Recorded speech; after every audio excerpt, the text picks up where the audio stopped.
right, they say that necessity is the mother of invention, and I need a video for my teachers that quickly gets to the point about Zoom and how to set up a meeting and how to set that up in a way that is best for students who are learning. Okay, so here's my Zoom account, zoom.us.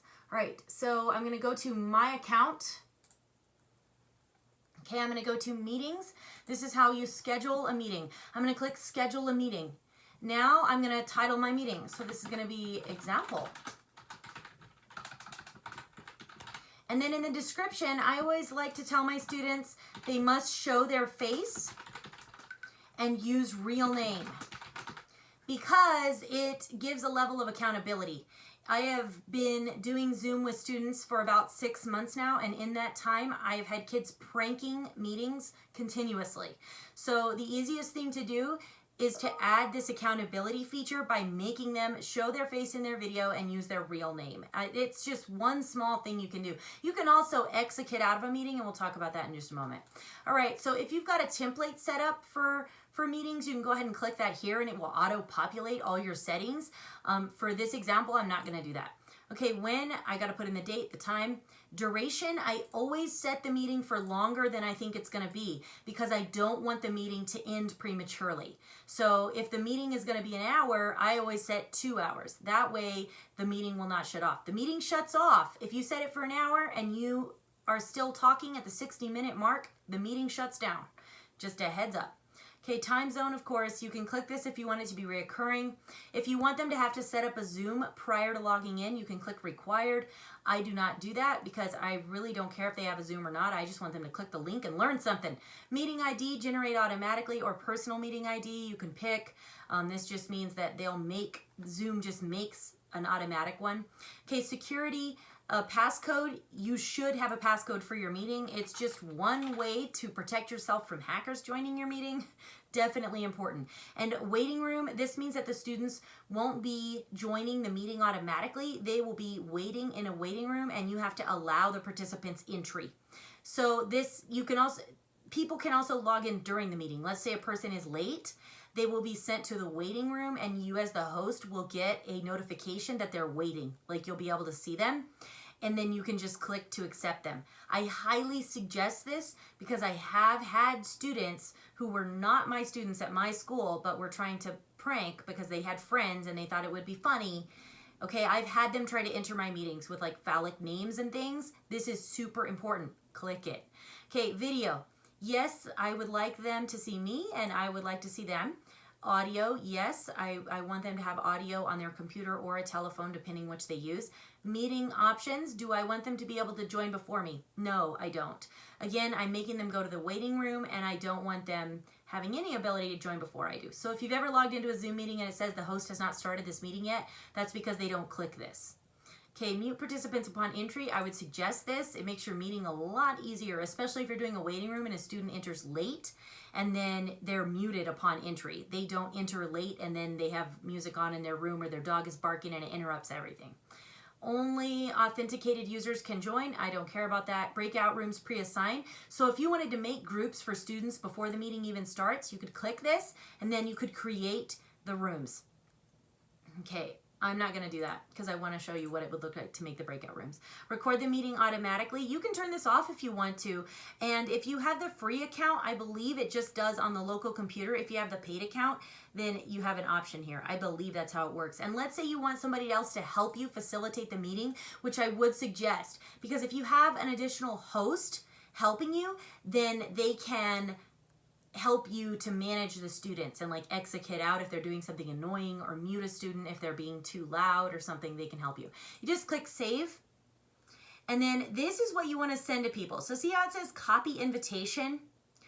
Okay, I normally just copy. I don't worry about copying all of the telephone information. I just copy the passcode meeting and join meeting. This little thing right here. The topic, the time, the join meeting URL, and then the meeting ID and the passcode. That's all I use on mine. And then I copy paste that into an email. So I just click it, copy it, and then I put it into an email, and that's how I invite my students, and that's how they click it. Most people have smartphones, so if they were entering from a phone, they could still click this. It would redirect them to a web page, and boom, they'd be in the meeting.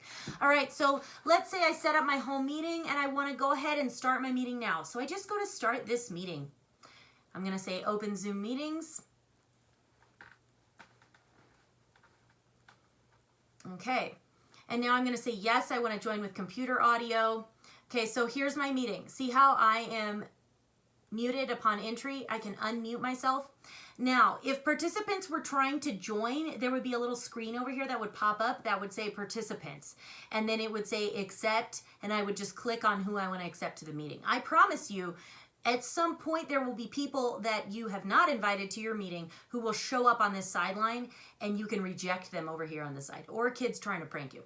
Okay, so if I'm inside my meeting, you can see all of the different elements here. So I'm recording right now because I told it to record to the cloud, my meeting. So I can stop this, I can pause this, okay? And then I can enter the full screen if I'd like to. If you look down here, there's only one participant in my meeting. Here's what I was talking about with this side here. This is where they would be popping up. If there were people joining my meeting, they would be popping up over here. See how I can mute them all? So it says mute all current and new participants, allow participants to unmute themselves. I can check no, that they can't unmute themselves, only I can unmute them. Okay, or you can check allow them to unmute themselves. So that's up to you.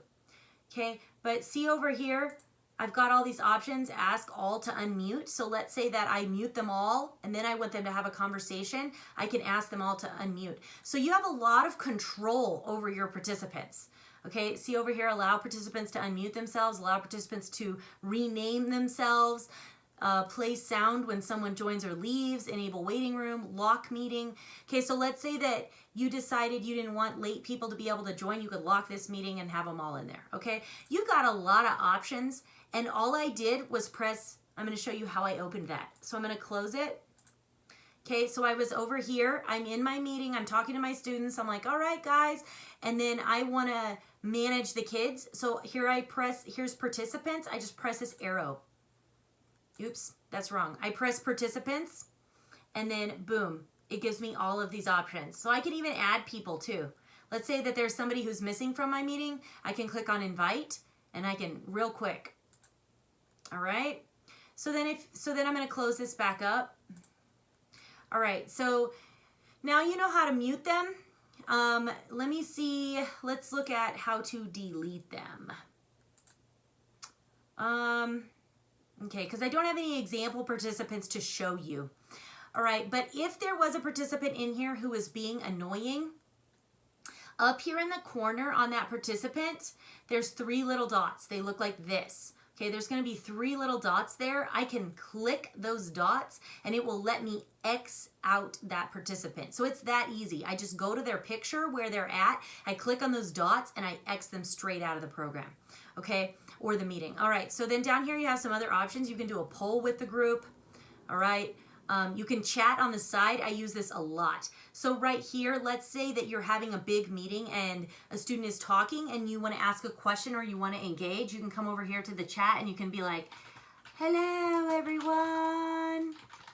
You click it and then it goes to everyone. Notice you've got some options here. You could select who you want it to go to. Participant can chat with, no one, host only. So you've got a lot of ways that you can control this meeting, okay? So don't feel like if you're doing it on Zoom that the students can just run amok. No, you can still have your classroom management even on Zoom. Okay, so here's how you share the screen and see how it's illuminated green. Okay, so I would just press this and then I could pick which screen I want to share.